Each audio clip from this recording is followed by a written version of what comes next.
চিরস্থায়ী থাকে না, একসময় তো তোমার জবাব দিতেই হবে। তো ভালোভাবে চলাফেরা করো, আর প্রিন্স মামুনকে যদি আগলে রাখতে পারো তাহলে রাখো, আর না রাখলে ছেড়ে দাও। তুমি তো মেয়ে মানুষ। মমি আসলে কলিত করা যায়, তারপর নিজে একটা মান সম্মান বোধ আছে, তাই না? আপনি দেখেন এখন প্রিন্স মামুন যদি যায় 10টা মানুষ যাবে ওকে মারতে, কিন্তু আমি যদি যাই আমাকে কেউ মারতে আসবে না, কারণ আমার সম্মানটা আছে, সম্মানটা নেই। ওর পিছেই তো হাজার হাজার মানুষ ঘুরে সেলফি তুলতে যায়, ওগুলো ভালো করে ওগুলো মজা নিতে চায়। আমি আপনাকে বলি, আমি তো নারায়ণগঞ্জে যখন আমি তো পড়াশোনা করার কারণে ঢাকায় কি শিফট হয়েছি, তো দেখা গেছে প্রিন্স মামুন একদিন নারায়ণগঞ্জের শহর দিয়ে যাইতেছে, তো আমাদের এলাকা ছোট ছোট পোলাপাত্রা গেছে, প্রিন্স মামুন ভাই একটা সেলফি, এক সেলফির সাথে একটা টোকা দিয়ে আসে পড়ছে মাথায়, ও কিছু বলতেও পারে না। সো এটাই আর কি ডিফারেন্স হলো আমাদের মধ্যে। অপু অপু ও তো মানে পাকিস্তানে কোন মায়ের সাথে জানে, পাকিস্তান ওই যে দুবাইতে ল্যাম্বরগিনি ও তো ব্রেকআপ হয়ে গেছে। কিভাবে জানবে? আরে ফেসবুক থাকতে কি আর না জানা যায়, কান্নাকাটি করতেছে। ওদের রিলেশনটা কিভাবে যায়? ওদের রিলেশনটা ভালো, খারাপ তো আর বলবো না, যা যার একটা পছন্দ থাকতেই পারে। কিন্তু অপু একটু বেশি ফ্লেক্স করতে গেছিল, ও বলতেছে নজর লাগার কারণে না কি চলে গেছে। এবার একটু উল্টায় দেই, সেটা হচ্ছে মুস্তাক তিশা। মুস্তাক তিশা, তিশা সুন্দর, মুস্তাকের দেখে টাকা থেকে হয়তো গেছে। এখন মেয়েদের অনেক মেয়েরা থাকে না, যে চেহারা থাকুক যেরকমই থাকুক, মানে টাকা পয়সা থাকলেই চলে। কিন্তু আমি মোস্তাক কাকাকে অ্যাপ্রিশিয়েট করি।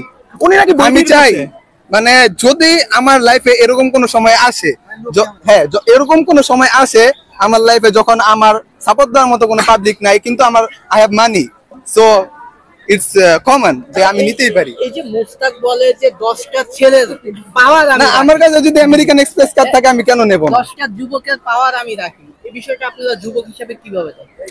আসলে কি মুস্তাকে তো ওরকম ভাবে চিনি না, শুধু চিনছিলাম নাকি হইছে একটা ভিডিও ভাইরাল হয়েছিল, মানে তৃষা কিনে যেতেছিল, কি জানি কি করছে না, তারপরে বই মেলাও কিছু হয়েছে এইগুলা।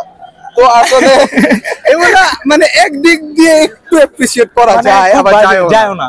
এখন মেন মন মানসিকতা হলো মেন, মুস্তাকে তো আর দেশে দেশে বিয়ে শাদী করে নাই, মেয়ে বলছে এই জন্য এখন অলরেডি 5টা প্লাস, জি 6টা তো কি মনে হচ্ছে আপনার পছন্দের কেউ খুঁজে পাবেন না?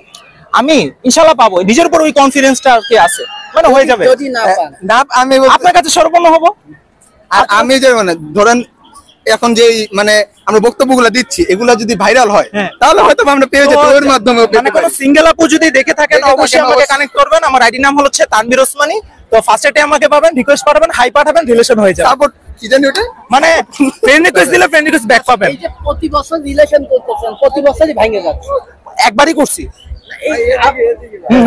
গতবার 22 সালে করেছেন, জি জি ভেঙে গিয়েছে। জি জি। আবার এই আজকে যদি করেন, যদি পান, আবার তো 1 বছর টিকবে না, ডাইরেক্ট বিয়ে করে ফেলবো।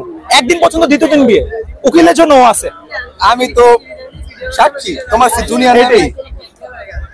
বিষয় হচ্ছে আপনি একদম ছেলে মানুষ হয়ে আপনি মেয়েদের কিছু করতেছেন, আপনি ছেলেদের মানুষ সব শেষ করে দিবেন। কেন সমস্যা করে? মেয়ে জাতি তো ছেলেদের সবকিছু, তো ছেলেরা কি করতে। আচ্ছা আপনি এদিকে মোস্ট অফ দ্য পিপলকে জিজ্ঞেস করেন কি জন্য আসছে, জিজ্ঞেস করেন, যদি আমি রং হয় তারপরে আমাকে বললেন কথাটা। আপনি যে বলেন যে মেয়েরা আমাকে বিয়ে করবে, মেয়ে খুঁজতে, মেয়েরা তো যাদের 2 লাখ 3 লাখ টাকা মাসে ইনকাম তাকে বিয়ে করবে, আপনাকে কেন বিয়ে করবে? আমার টাকা হয়তো থাকতেও পারে, আমি অন ক্যামেরা বলবো আমার এত টাকা আমি তো শো অফ করতেছি না। টাকা যদি আপনি কিন্তু খুঁজতে আসতেন না, আপনার কাছে মেয়েরাই যায়। আমি কেন যাব? আমি তখন বিয়ে করার পাশাপাশি আসছি, তাই না? ওরকম যদি আমার কাছে মেয়েরা আসতো আমার টাকা দেখে, তাহলে ওগুলো তো ভালো মেয়ে আসতো না। অবশ্যই অবশ্যই, যে টাকা দেখে আসে তাহলে তো মুস্তাক তিশার সাথে মানে সবকিছু মিলে যেতেছে, তাই না?